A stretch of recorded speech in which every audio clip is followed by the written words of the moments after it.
Hello दोस्तों, पिछला video में मैंने बताने का प्रयास किया था विभिन्न अधिनियमों के बारे में। और आज हम देखते हैं जो विभिन्न जितने भी गवर्नर जनरल हुए उसके बारे में चर्चा करते हैं। और सबसे पहले हम चर्चा करते हैं वारेन हेस्टिंग्स के बारे में, क्योंकि ये इन्होंने जो 1772 ईस्वी में जब आए और ये जो बंगाल के जो गवर्नर जनरल कहलाए 1772 से 1785 ईस्वी तक रहे।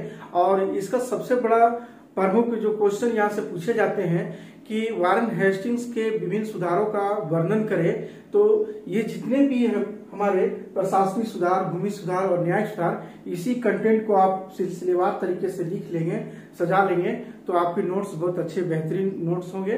तो हम वारेन हेस्टिंग्स के बारे में आज जिक्र करते हैं, क्योंकि प्लासी और बक्सर युद्ध के बाद क्या हुआ कि ईस्ट इंडिया कंपनी ने 1757 ईस्वी से लेकर 1857 ईस्वी तक जो भारत पर शासन किया ईस्ट इंडिया कंपनी ने।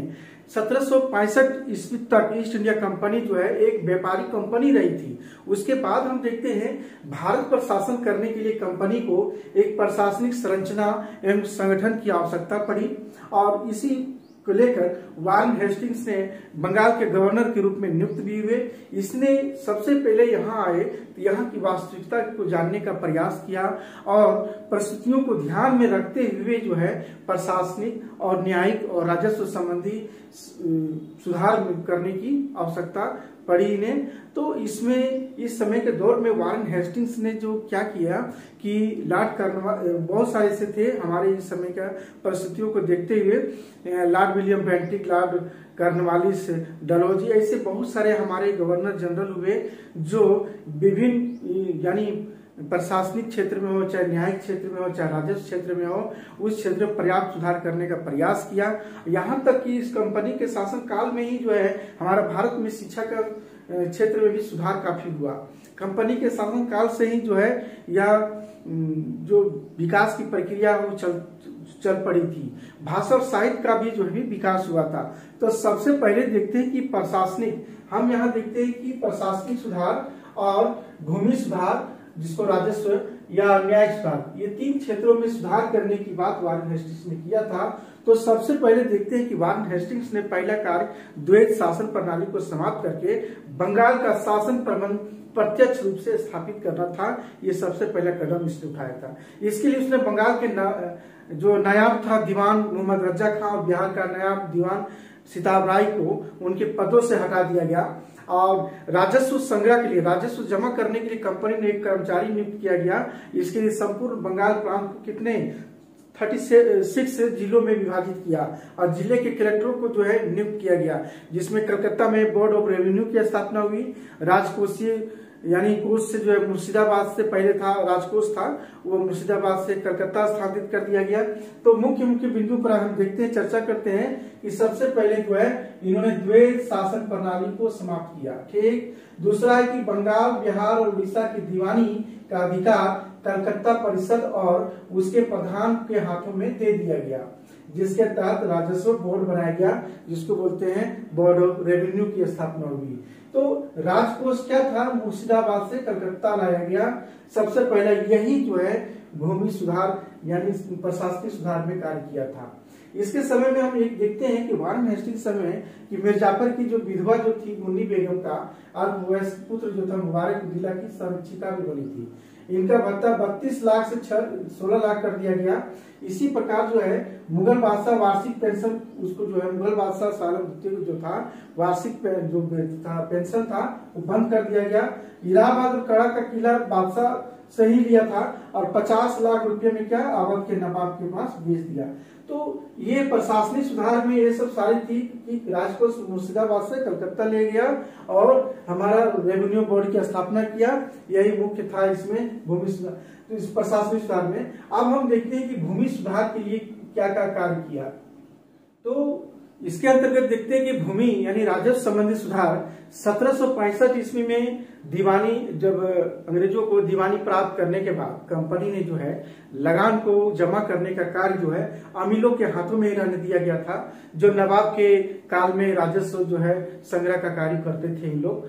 तो उन्हें राजस्व संग्रह करने पर जो है कमीशन दिया जाता था। और लेकिन उनके बहुत सारे अत्याचारों से किसानों की स्थिति दयनीय भी हो गई थी। और 1769 ईस्वी में देखते हैं उनके कार्यों को निरीक्षण करने के लिए तो कुछ सुपरवाइजरों की जो नियुक्ति की गई थी, लेकिन इससे स्थिति जो है में कोई भी सुधार नहीं हुआ।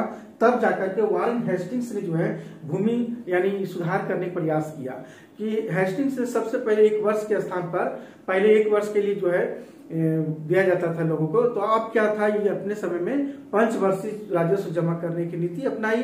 जो जिन जमींदारों ने पिछले वर्षों का लगान का देना स्वीकार नहीं किया तो उन क्षेत्रों में अधिक बोली लगाने वालों को क्या किया, 5 वर्षों के लिए जो है ठेके पर दे दिया गया। तो इस व्यवस्था के अंतर्गत देखते हैं कि असफल होने पर फिर भी देखते हैं कि असफल होगी तो 1778 ईस्वी में पुनः जो है 1 वर्ष के लिए फिर ठेके पर एक नीति अपनाई। यह सफल नहीं हो पाया तो फिर 1 वर्षीय कर दिया गया। किसानों की सुरक्षा के लिए जमींदारों से कहा गया कि किसानों को पट्टा दे और बंगाल प्रांत को 36 जिलों में बांटा और प्रत्येक जिले में कलेक्टर की नियुक्ति की गई और जमींदारों की सहायता से ही जो है राजस्व संग्रह करने के लिए उत्तरदायी भी था ये लोग कलेक्टर। तो कलेक्टरों की सहायता के लिए प्रत्येक जिलों में जो एक दीवान भी नियुक्त कर दिया गया और साथ साथ कलेक्टरों को दीवान के साथ साथ जो है लगान जमा करने पर जो है लगान जमा पर जो है नियंत्रण रखने के लिए 6 प्रांतीय जो है रेवेन्यू काउंसिल की नियुक्ति किया गया, जिसको हम बोलते हैं कार्यालय कलकत्ता, बर्धमान, मुर्शिदाबाद, दिनाजपुर और ढाका, पटना, ये सब क्षेत्रों में था। तो कलकत्ता में जो रेवेन्यू बोर्ड की जो है स्थापना की गई थी तो गवर्नर जनरल की काउंसिल की 2 सदस्य और 3 अंग्रेज अधिकारी रखे गए थे और राय रायन नामक एक भारतीय अधिकारी भी उनकी सहायता के लिए नियुक्त किया गया था। तो सबसे पहले 1772 में क्या है, ऊंची बोली लगाने वाले को कर संग्रह करने का अधिकार 5 वर्ष के लिए दिया गया था, याद रखेंगे। दूसरा है कि 1776 में पुनः इस व्यवस्था को बदलकर 1 वर्षीय फिर से लागू कर दिया गया।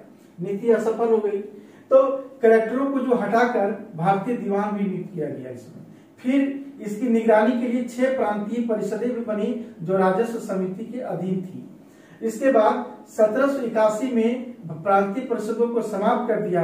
अब फिर से जो है यानी कलेक्टरों को पुनः नियुक्त किया गया, लेकिन उसे कर का निश्चित करने का अधिकार नहीं दिया गया।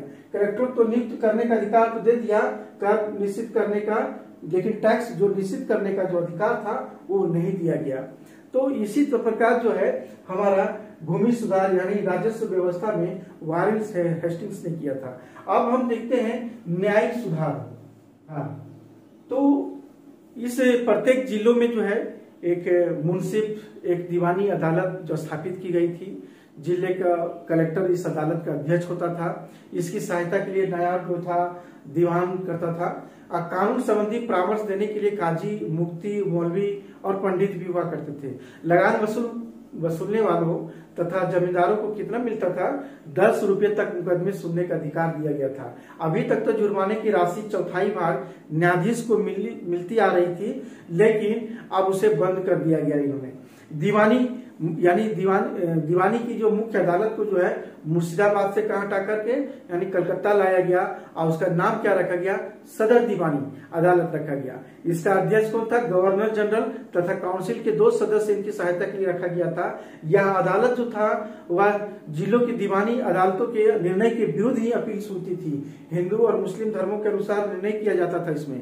तो सबसे पहले देखते हैं कि फौजदारी अदालत को भी मुर्शिदाबाद से कलकत्ता लाया गया और उसे सदर निजामत अदालत ही कहते थे, कहा गया, जिसका अध्यक्ष कौन था, दरोगा था। और इसके सलाहकार के लिए जो है काजी और मुख्य मुफ्ती और 3 मौलवियों को रखा गया था। यह अदालत उन्हीं मुकदमों को सुनवाई करती थी जिसका मृत्यु दंड दिया जाता था। इसके अलावा फौजदारी की सुनवाई भी करती थी, इसके अलावा जो है मुकदमों की जो है सुनवाई जिला या मुंसिफ जो है जिला या मुफस्सिल निजामत अदालत करती थी। हेस्टिंग्स ने जो है न्यायाधीशों को नगद वेतन देने की भी व्यवस्था किया था। इस रेगुलेटिंग एक्ट पारित हो जाने के बाद फौजदारी और न्याय व्यवस्था में पुनः परिवर्तन किया गया और न्यायालयों के लिए जो है रिकॉर्ड रखना भी आवश्यक कर दिया गया। तो सबसे पहले मुख्य बिंदु देखते हैं, जिले में दीवानी न्यायालय बनाए गए जो कलेक्टर के अधीन थी। इसके ऊपर क्या था, सदर दीवानी अदालत था जिसका अध्यक्ष कौन था, सर्वोच्च परिषद था। और प्रधान और सर्वोच्च परिषद के प्रधान थे और उसके 2 सदस्य थे और उनकी सहायता के लिए 2 भारतीय अधिकारी भी होते थे। जिलों में फौजदारी न्यायालय की स्थापना की गई जिसे निजामत अदालत का, ये जो है सदर दीवानी था, अब ये फौजदारी न्यायालय की जो था जिसे जो है जिलों में निजामत अदालत कहा जाता था। यह भारतीय अधिकारी के अधीन होता था जिसकी सहायता के लिए क्या था, एक काजी का और एक मुफ्ती भी होता था इसके, और इसके ऊपर जो है सदर निजामत अदालत होती थी जिसका प्रमुख उप निजाम होता था और इसकी सहायता के लिए क्या है, एक काजी और एक मुफ्ती और 3 मौलवी हुआ करता था। तो वारेन हेस्टिंग्स ने जो है यह रेगुलेटिंग एक्ट के तहत जो है कलकत्ता में सुप्रीम कोर्ट की स्थापना की गई। पिछले वीडियो में बताने का भी प्रयास किया था कि विभिन्न जो अधिनियम बता रहे थे कि सुप्रीम कोर्ट की स्थापना की गई। इसके प्रथम मुख्य न्यायाधीश कौन थे, सर एलिजा इम्पे। याद रखेंगे सर एलिजा इम्पे जो है ये प्रथम मुख्य न्यायाधीश थे। वाणिज्य व्यापार में हम देखते हैं इन्होंने क्या सुधार किया कि सुधार लाने के लिए जमींदारों के क्षेत्र में स्थित शुल्क गृह जो बंद कर दिया गया, केवल 5 शुल्क गृह रखा गया। 5 शुल्क जो रखे जाते हैं राजस्थान कहाँ कहाँ, कलकत्ता, हुगली, मुर्शिदाबाद, ढाका, पटना में था। इस रेगुलेटिंग एक्ट के तहत जो है इन्होंने जो है 1773 ईस्वी के तहत गवर्नर जनरल और 4 सदस्य वाली परिषद का भारत का शासन का भार सौंपा गया। यानी इसी रेगुलेटिंग एक्ट के तहत जो है गवर्नर जनरल और 4 उसका जो सदस्य थी परिषद थी, सदस्य वाली परिषद, उसी को भारत का शासन का भार सौंपा गया। एक और मामला हम देखते हैं कि सबसे पहले जो है इस मामला में कि प्रशासनिक सुधार के समय में हम जब बताने का प्रयास किया था कि मीर जाफर की विधवा मुन्नी बेगम और पुत्र मुबारक उद्दौला की संख्या बनी। तो एक मामला आया कि नंद कुमार का मामला बहुत ही प्रसिद्ध है क्योंकि ब्राह्मण जो है नंद कुमार ने जब वारेन हेस्टिंग्स पर जो एक आरोप लगाया कि उसने मुन्नी बेगम का पुत्र जो है अल्पवयस्क है, नवाब की संरक्षिका बनाने के लिए 3.5 लाख रुपए घूस दिए हैं। तो यहाँ पर अंग्रेज ज्यूरी की सहायता से क्या वारेन हेस्टिंग्स ने उसे फांसी की सजा दिलवा दी। एक और आता है ये नंद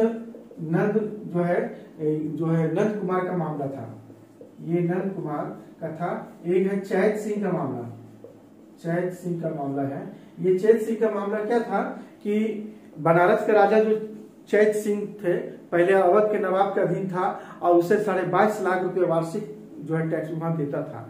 तो कंपनी के जो है अधीन में जब आ गए तो कंपनी को फिर देने लगा, तो उसे कंपनी ने बाद में आश्वासन दिया कि अब राशि नहीं दी जाएगी, फिर भी कंपनी द्वारा मांग की जाती रही बराबर।